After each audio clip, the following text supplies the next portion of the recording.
Hi friends, welcome to my channel. వీడియోలో మనం blouse back neck design ఏ విధంగా cut చేయాలి, స్టిచ్ చేయాలనే చూద్దాం.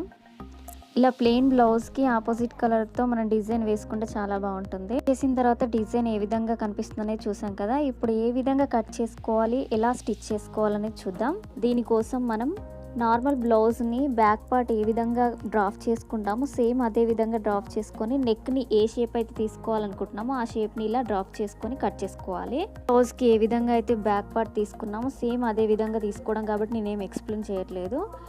బ్యాక్ పార్ట్ ఏ విధంగా కట్ చేయాలో తెలియకపోతే నేను కింద డిస్క్రిప్షన్లో యాడ్ చేస్తాను. ఆ లైనింగ్ క్లాత్పై మనకి ఏ షేప్లో అయితే డిజైన్ పెట్టాలనుకుంటున్నామో ఆ షేప్లో ఒక చాక్తో మార్క్ వేసుకొని ఒరిజినల్ క్లాత్ ఉంటుంది కదా, ఒరిజినల్ క్లాత్పై అచ్చు పడేలా ఇలా కొంచెం ప్రెస్ చేయండి.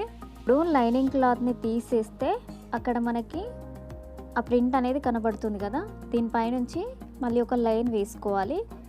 ఇప్పుడు నెక్ షేప్ కనపడుతుంది కదా, నెక్ షేప్ని సేమ్ లైనింగ్ క్లాత్ లాగా కట్ చేసుకోవాలి. కట్ చేసుకున్న తర్వాత కోసం మనం ఒక లైన్ వేసుకున్నాం కదా, దాని పక్క నుంచి అంటే 1/2 ఇంచ్ గ్యాప్తో ఇంకొక లైన్ వేసుకొని ఆ షేప్తో కట్ చేసుకోవాలి. ఇలా లైనింగ్ క్లాత్ని కట్ చేసుకోకుండా ఒరిజినల్ క్లాత్ పైనే మనం కట్ చేస్తున్నాము. అండ్ ఈ ఒరిజినల్ క్లాత్ని కూడా నేను 2 ఫోల్డ్స్ తీసుకున్నాను. మనం కట్ చేసుకున్న పార్ట్ అనేది ఇలా వస్తుంది. ఇంతకుముందు మనం కట్ చేసుకున్నది మిడిల్ పార్ట్ కదా, ఇప్పుడు రిమైనింగ్ పార్ట్ అనేది కట్ చేసుకోవాలి. దానికోసం ఇలా ప్రెస్ చేస్తూ ఆ తో మార్క్ చేసుకుంటూ కట్ చేసుకోవాలి. లైనింగ్ క్లాత్ పైన పెట్టుకున్న మార్క్ ఉంటుంది కదా, ఆ మార్క్ కన్నా 1/2 ఇంచ్ ఎక్కువ తీసుకొని మనం డిజైన్ అనేది కట్ చేసుకోవాలి. ఒకవేళ మర్చిపోయి సేమ్ కట్ చేసినట్లయితే క్లాత్ అనేది సరిపోదు, బ్యాక్ పార్ట్ చిన్నగా అయిపోతుంది. సో 1/2 ఇంచ్ పీసెస్ తీసుకుంటాం కదా, వాటికి స్టిచ్చెస్ కోసమని 1/2 ఇంచ్ ఎక్స్ట్రా తీసుకొని కట్ చేసుకోవాలి. ఇలా కట్ చేసుకోవడం కంప్లీట్ అయిపోయిన తర్వాత మనం పైపింగ్ కోసం 1.5 ఇంచ్తో ఇలా క్రాస్ పీసెస్ తీసుకోవాలి. నేను ఆల్రెడీ థ్రెడ్ని యూజ్ చేసి పైపింగ్ రెడీ చేశాను. దీన్ని వీటికి జాయిన్ చేయాలి. నెక్ కంప్లీట్ చేసుకుందాము. ఇలా నెక్ చుట్టూ లైనింగ్ క్లాత్కి అటాచ్ చేశాను నేను. పైపింగ్ అనేది థ్రెడ్తో వేయాలనుకుంటే ఖచ్చితంగా సింగిల్ ప్రెషర్ ఫుట్ని యూజ్ చేయాలి. ఇలా సింగిల్ ప్రెషర్ ఫుట్తో స్టిచ్ చేసినట్లయితే కరెక్ట్గా వస్తుంది. లైనింగ్కి పైపింగ్ని అటాచ్ చేసేసాను. ఇప్పుడు ఒరిజినల్ క్లాత్ దీనిపైన పెట్టేసి స్టిచ్ చేయాలి. చూడండి, ఈ డిజైన్ కోసం నేను ఓన్లీ ఒరిజినల్ క్లాత్ని పీసెస్గా కట్ చేసుకున్నాను, కానీ లైనింగ్ క్లాత్ని కట్ చేయలేదు. ఇలా నెక్ చుట్టూ స్టిచ్ చేయాలి. ఈ స్టిచ్ వేసేప్పుడు ఖచ్చితంగా పైపింగ్ పైన స్టిచ్ పడకుండా చూసుకోవాలి. కానీ నేను ఫస్ట్ ఎడ్జ్లో స్టిచ్ వేశాను, తర్వాత పైపింగ్కి దగ్గరగా ఒక స్టిచ్ వేస్తున్నాను. దీనివల్ల మన క్లాత్ అనేది లాగినట్టు కాకుండా కరెక్ట్గా సెట్ అవుతుంది అండ్ నెక్ షేప్ కూడా కరెక్ట్గా వస్తుంది. ఇలా ఒరిజినల్ క్లాత్ని లైనింగ్ క్లాత్తో అటాచ్ అయిపోయిన తర్వాత నెక్ చుట్టూ మనం చిన్నగా కట్ చేసుకోవాలి. ఈ విధంగా ఇలా కట్ చేసుకున్నట్లయితే క్లాత్ని రివర్స్ తీసాక కరెక్ట్గా కనిపిస్తుంది. ఇలా నెక్ చుట్టూ కట్ చేసేప్పుడు జాగ్రత్తగా కట్ చేసుకోవాలి, ఎక్కువ కట్ కాకుండా చూసుకోవాలి. ఇప్పుడు దీన్ని రివర్స్ తీసిన తర్వాత ఇలా కనిపిస్తుంది. దీనిపైనుంచి ఒక స్టిచ్ వేసుకోవాలి.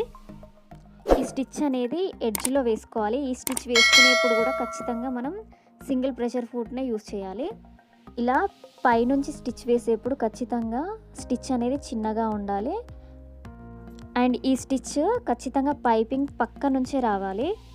నెక్కి పైపింగ్ వేయడం కంప్లీట్ అయిపోయింది కదా, ఇప్పుడు ఆ క్లాత్ని లైనింగ్ క్లాత్కి జాయిన్ చేసేయాలి. చేసిన తర్వాత ఇలా మనం పెట్టాలనుకున్న డిజైన్ని మార్క్ చేసుకొని 2 సైడ్స్ ఒకేలా వచ్చేలా మార్క్ చేసుకోవాలి. ఇలా చాక్తో 2 సైడ్స్ మార్క్ చేసుకున్న తర్వాత ఇక్కడ మనం పెట్టాలనుకున్న డిజైన్ అనేది పెట్టాలి. దీనికోసం నేను ఎక్స్ట్రా క్లాత్ తీసుకున్నాను. ఇలా ఎక్స్ట్రా క్లాత్ని 3 ఇంచెస్తో స్ట్రిప్స్ అనేవి కట్ చేసుకున్నాను. ఇలా కట్ చేసుకున్న తర్వాత ఇలా ఫోల్డ్ చేసేసి 3 ఇంచెస్ ఉండేలా స్క్వేర్ షేప్లో తీసుకున్నాను. వీటిని నార్మల్గా మొగ్గలోనైతే పిలుస్తారు. వీటిని ఇలా ఫోల్డ్ చేసుకోవాలి. ఇలా మనం కట్ చేసి పెట్టుకున్న అన్నీ ఈ విధంగా ఫోల్డ్ చేసేసి దీనిపైనుంచి స్టిచ్ వేసుకోవాలి. ఇలా ఒకదాని పక్కన ఒకటి కరెక్ట్గా స్టిచ్ వేసుకోవాలి అండ్ ఒకే షేప్లో వచ్చేలా చూసుకోవాలి. ఇలా ఒకదాని తర్వాత ఒకటి పెట్టి స్టిచ్ వేసిన తర్వాత ఈ విధంగా కనిపిస్తుంది. అండ్ ఒక సైడ్ మొగ్గలు కరెక్ట్గా కనిపిస్తాయి, ఇంకో సైడ్ క్లాత్ ఉంటుంది కదా, ఈ క్లాత్ని ఎక్స్ట్రా అనేది కట్ చేసుకోవాలి.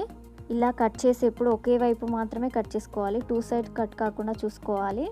ఇప్పుడు ఈ మొగ్గలు ఉన్నాయి కదా, ఈ మొగ్గల్ని మనం నెక్ బ్యాక్ పార్ట్ ఉంటుంది కదా, బ్యాక్ పార్ట్లో అటాచ్ చేసేయాలి. ఇలా మనం మార్క్ చేసుకొని పెట్టుకున్నాం కదా ఆల్రెడీ, ఏ షేప్ అయితే కావాలనుకుంటున్నామో ఆ షేప్లో సెట్ చేసుకుంటూ దానిపైనుంచి స్టిచ్ చేయాలి. ఇలా 1 సైడ్ కంప్లీట్ అయిపోయిన తర్వాత ఇంకో సైడ్ కూడా స్టిచ్ చేసుకోవాలి. మనం ఇంకో సైడ్ కూడా సేమ్ షేప్లో పెట్టుకున్నాం కదా ఆల్రెడీ మార్క్, అదే మార్క్ పైనుంచి ఇలా స్టిచ్ వేసుకోవాలి.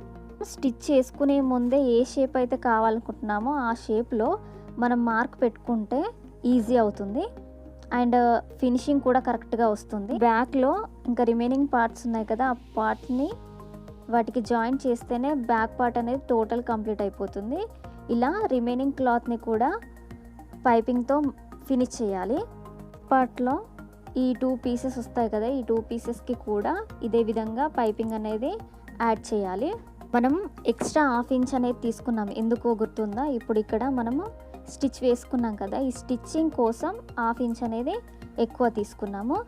2 సైడ్స్ మనం పైపింగ్ అనేది కంప్లీట్ అయిపోయింది. ఇప్పుడు ఈ పీసెస్ని మనం డిజైన్ పెట్టుకున్నాం కదా ఆ క్లాత్ పైన, అంటే బ్లౌజ్ బ్యాక్ పార్ట్ పైన అటాచ్ చేసుకోవాలి. ఈ మొగ్గలు అనేవి కరెక్ట్గా కనిపించేలా, అంటే ఒకే షేప్లో కనిపించేలా చూసుకుంటూ క్లాత్ని అడ్జస్ట్ చేస్తూ మనం స్టిచ్ అనేది వేసుకోవాలి. ఇలా 1 సైడ్ కంప్లీట్ అయిపోయిన తర్వాత ఇంకో సైడ్ కూడా స్టిచ్ వేసుకోవాలి. ఇలా 2 సైడ్స్ జాయింట్ చేసిన తర్వాత ఒరిజినల్ క్లాత్ని లైనింగ్ క్లాత్తో అటాచ్ చేసేయాలి. ఇప్పుడు బ్యాక్ పార్ట్ అనేది కంప్లీట్ అయిపోయినట్టు. ఇలా బ్యాక్ పార్ట్లో లైనింగ్ క్లాత్ని కూడా 2 పీసెస్గా చేయకుండా ఓన్లీ ఒరిజినల్ క్లాత్నే 2 పీసెస్గా చేసి డిజైన్ అనేది ఈజీగా వేసుకోవచ్చు. ఇలా బ్లౌజ్ బ్యాక్ పార్ట్ అనేది ఈజీగా మనం స్టిచ్ చేసుకోవచ్చు. లైనింగ్ క్లాత్ని మనం పీసెస్గా కట్ చేసినట్లయితే బ్లౌజ్ మెజర్మెంట్స్ అనేవి చేంజ్ అవుతూ ఉంటాయి స్టిచ్ చేసేప్పటికి. సో ఇలా ట్రై చేయండి. Thank you for watching. Please like, share, subscribe to my channel.